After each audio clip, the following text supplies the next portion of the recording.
Bismillahirrahmanirrahim. Assalamualaikum warahmatullahi wabarakatuh. Nah, di sini saya akan menjelaskan tentang PSAK 13 yaitu properti investasi. Sebelumnya, perkenalkan nama saya Yoga Perdana Putra, jurusan akuntansi angkatan 2017. Nah, dengan nomor induk mahasiswa 1702 11 4584. Nah, di sini saya akan menjelaskan tentang materi properti investasi PSAK 13 yang dimana tugas ini diberikan oleh dosen pengampu yaitu Bapak Azwir Nasir. Baiklah, kita masuk ke materinya. Yang pertama itu pengertian properti investasi. Properti investasi adalah properti atau tanah atau bangunan atau bagian dari suatu bangunan atau kedua-duanya yang dikuasai oleh pemilik atau lease melalui sewa pembiayaan untuk menghasilkan rental atau untuk kenaikan nilai atau keduanya, dan tidak untuk digunakan dalam produksi atau persediaan barang atau jasa atau untuk bagian tujuan administrasi. Yang kedua itu dijual dalam kegiatan usaha sehari-hari. Untuk dapat mengklasifikasi suatu properti sebagai properti investasi harus memenuhi kedua kriteria berikut. Yang pertama itu ada tujuan penggunaannya, apakah untuk rental dan atau untuk kenaikan nilai, dan yang kedua itu jenis kepemilikan, itu dimiliki sendiri atau disewa pembiayaan. Nah, contoh properti investasi adalah yang pertama itu tanah yang dikuasai dalam jangka panjang untuk kenaikan nilai dan bukan untuk dijual jangka pendek dalam kegiatan usaha sehari-hari. Yang kedua contohnya itu tanah yang dikuasai saat ini yang penggunaannya di masa depan belum ditentukan. Di mana itu jika entitas belum menentukan penggunaan tanah sebagai properti yang digunakan sendiri atau akan dijual jangka pendek dalam kegiatan usaha sehari-hari, maka tanah tersebut diakui sebagai tanah yang dimiliki dalam rangka kenaikan nilai. Sebenarnya contohnya yang ketiga itu bangunan yang dimiliki oleh entitas atau dikuasai oleh entitas melalui sewa pembiayaan dan disewakan kepada pihak lain melalui satu atau lebih sewa operasi. Nah, selanjutnya sedangkan contoh di bawah ini yang bukan merupakan suatu properti investasi. Yang pertama itu properti yang dimaksudkan untuk dijual dalam kegiatan sehari-hari atau sedang dalam pembangunan atau pengembangan untuk dijual. Ini dicatat sebagai persediaan, contohnya yaitu apartemen. Yang kedua, contoh yang bukan merupakan properti investasi yaitu properti dalam proses pembangunan atau pengembangan atas nama pihak ketiga dicatat oleh perusahaan konstruksi sebagai piutang. Yang selanjutnya, contoh selanjutnya itu properti yang disewakan kepada entitas lain dengan cara sewa pembiayaan. Selanjutnya itu pengakuan. Properti investasi diakui sebagai aset jika dan hanya jika besar kemungkinan manfaat ekonomik masa depan yang terkait dengan properti investasi akan mengalir ke entitas, dan biaya perolehan properti investasi dapat secara andal.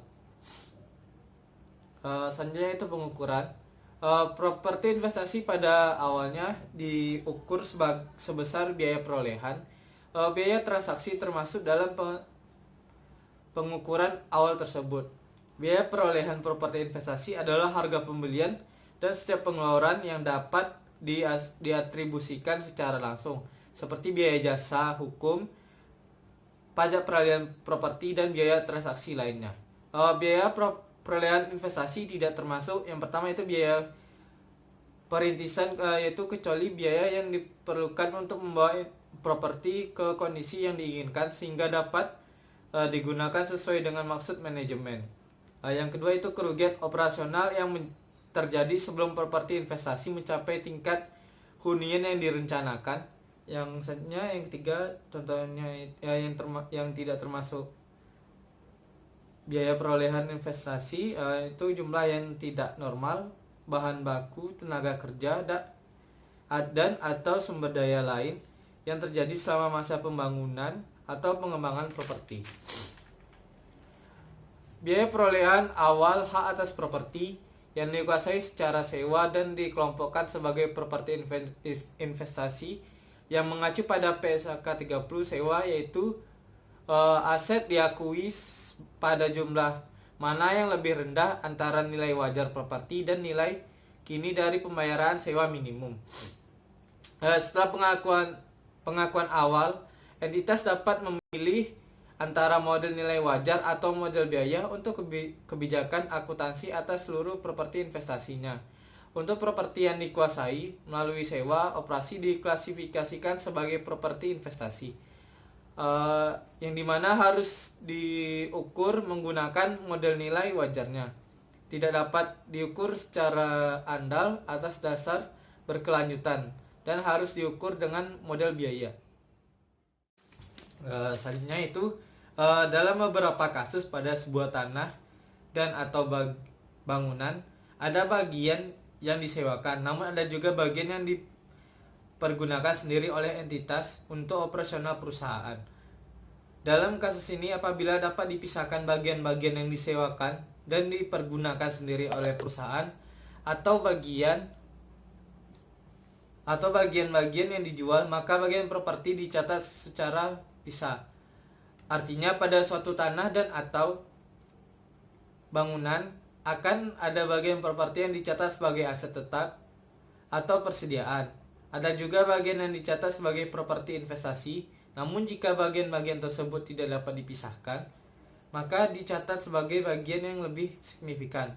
Itu apakah dapat dicatat sebagai aset tetap atau persediaan atau properti investasi.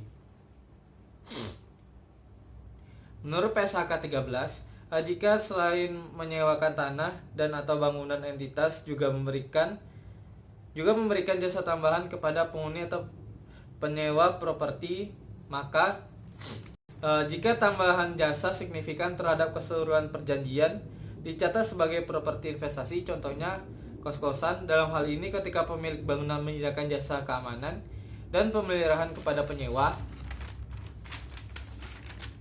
gedung atau penghuni, besaran jasa keamanan atau pemeliharaan tersebut tidak berpengaruh signifikan terhadap keseluruhan perjanjian.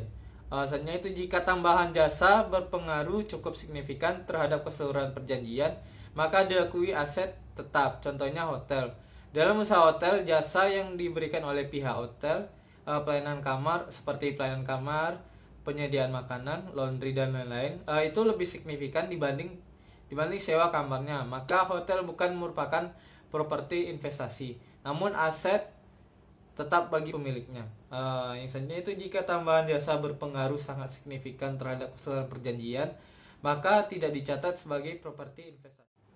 Selanjutnya itu transfer pada properti investasi. Nah, pengalihan ke atau dari properti investasi dilakukan jika dan hanya jika terdapat perubahan penggunaan yang dibuktikan dengan yang pertama itu dimulainya penggunaan oleh pemilik, dialihkan dari properti investasi menjadi properti yang digunakan sendiri. Yang kedua itu dimulainya pengembangan untuk dijual, dialihkan dari properti investasi menjadi persediaan. Yang ketiga itu berakhirnya pemakaian oleh pemilik, yaitu dialihkan dari properti yang dimiliki sendiri menjadi ke properti investasi. Yang keempat itu dimulainya sewa operasi kepada pihak lain, dialihkan dari persediaan menjadi properti investasi. Nah, jika entitas menggunakan model biaya yang dalam pengukuran properti investasinya dan akan mengalihkan properti investasi tersebut menjadi aset yang digunakan sendiri atau aset tetap atau persediaan, maka nilai tercatat tidak berubah untuk properti investasi yang dicatat pada nilai wajar dan kemudian dialihkan menjadi aset yang dipergunakan sendiri atau persediaan.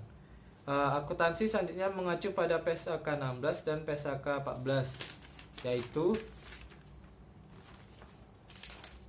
yaitu biaya awal perolehan bawaan atau demand cost digunakan sebagai nilai wajar pada saat dimulainya tanggal penggunaan.